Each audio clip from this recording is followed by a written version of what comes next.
Far from the minimalism of autumn-winter's past, this season's shimmering shine marks a new era of glitz and glamour.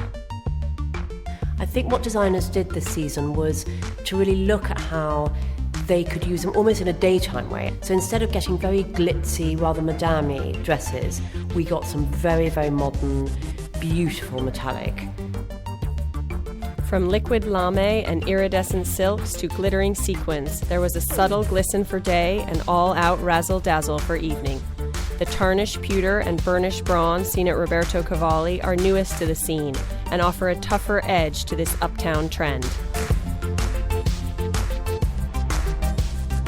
Skirts at Tory Burch and Reed Krakoff prove that paired with cozy knits and simple tops, these tones are legitimate daywear apparel. Success is in the mix of textures. Metallics are seen either on the top or on the bottom, but never both. And when a skirt really shines, shoes and jumpers are kept subdued to finesse a balance. For evening, no one held back on embellishment and shine, making this the ultimate choice for over-the-top decadence. Glittering strings of beading floated down the catwalk at Giorgio Armani. Short and sexy sequins at Balmain defined this season's party dress. And at Dolce & Gabbana and Vivienne Westwood, we saw head-to-toe gold. These dresses define red carpet ready. She has like an armor, beaded armor on her body, something protecting her, but from inside.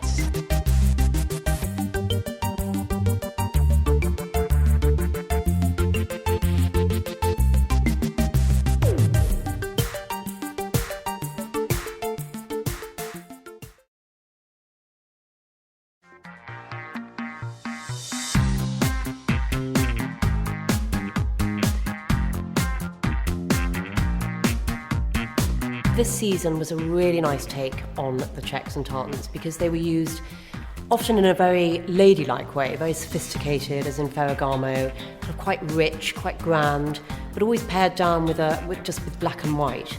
And then in Burberry and in Prada, we saw checks this season in a very cool way, which we haven't seen before. Kind of more the beat, more 60s, dropped waist, beautiful colours, not traditional colours of the check. Checks and plaids are a recurrent theme, but this season, in addition to traditional houndstooth and red Highland tartans, there is an inclusive autumnal palette ranging from greys to browns, which gives this print a fresh new face. I really enjoyed working with this, something specific to England, working with English fabrics, English tweeds, and I always think, depending on the way you treat them in terms of mixing the fabrics or the cut of a garment, they can look very fuddy-duddy or they can look incredibly cool.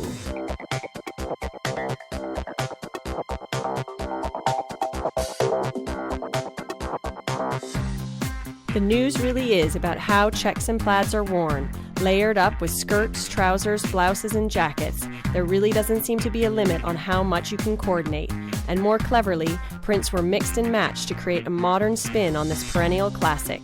Using bright colors, contrasting colors, and exaggerated grids, this season is an irresistible take on our heritage.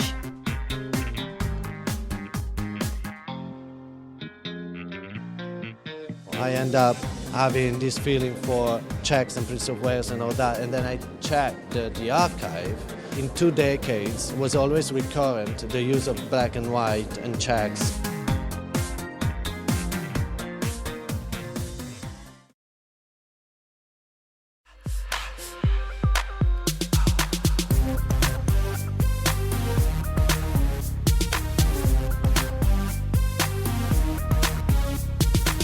Knee-high boots this season are everywhere. We're seeing everything from snakeskin 60s at Prada to sexy fetish at Louis Vuitton, thigh-high skimming, laced up. In between that, there's 100 other types of boots to wear, mainly knee-high, different heels. We've got sexy stiletto at Lanvin, we've got a wedge like a leather Wellington at Mulberry, a beautiful knee-high, very chic sort of 70s tan boot at Gucci. But in between that, there are many, many, many more. Whether stacked or stiletto, grazing the knee or embracing the thigh, boots of substance this autumn-winter are the clear message. Worn with hemlines from short to midi to long and made of everything from lace, leather, and suede. Boots sometimes added an element of glamour as seen at YSL, Others exuded a tougher attitude in black at Rick Owens and Alexander Wang. With so much variety on offer, you can't make a wrong turn.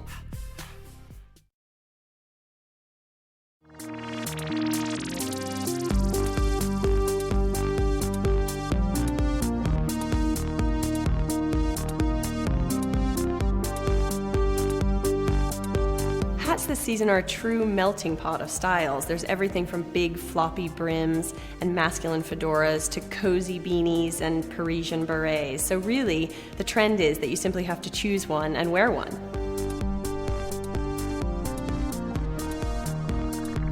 From a British leather classic at DKNY to an elegant velvet cap at Ralph Lauren, this season, hats either for day or for evening are a requisite purchase.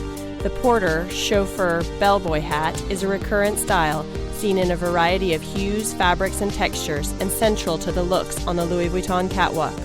Elsewhere, embellished discs at Marc Jacobs and aviator-style caps at Prada and Victoria Beckham seduce the adventurer in all of us.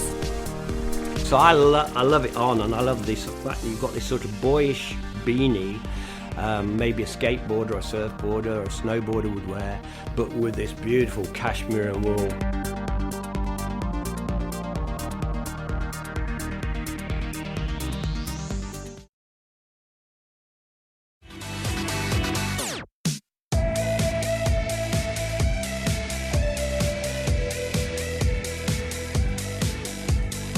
The bags were clutched, to their heart, clutched to their bosom.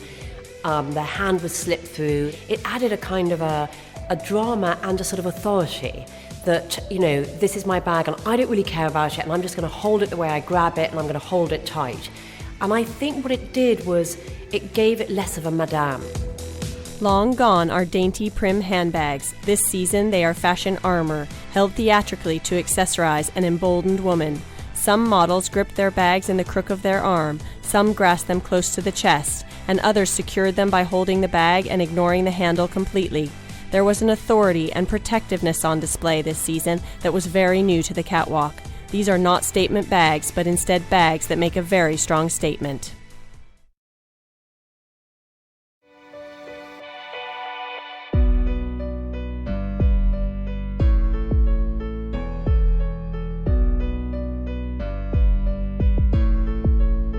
These bags really shouldn't fit more than your phone and your lipstick. If they do, they're way too big. So they're more about jewelry. They're not really a hold-all practical accessory. And that makes them perfect for evening, because in the evening all you really care about is the overall outfit. Mini bags are taken far beyond leather this autumn-winter season, with colorful snakeskin at Gucci, exotic skin details at Moschino Cheap and Chic and Fendi, and fun fur tassels at Alexander Wang. Whether dangling from a dainty chain or strapped to the hand, mini bags are the new shape for both day and evening, regardless of their practicality.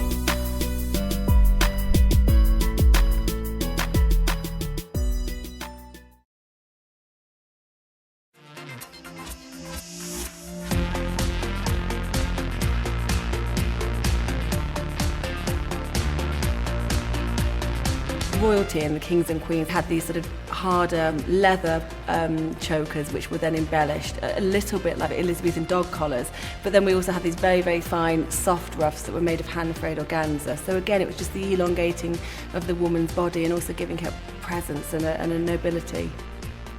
Thin straps of fabric at Pucci, Max Azria, Cocoon, and Richard Nickel are the simple approach to the choker, and ideal as a day-wear pick-me-up. But for evening, embellishment was also rife. Beaded flowers adorned the neck at Valentino, wide mirrored cuffs at Michael Kors, and the most extravagant were fluffy warmers at Versace. Chokers any which way are an easy approach to autumn-winter trends.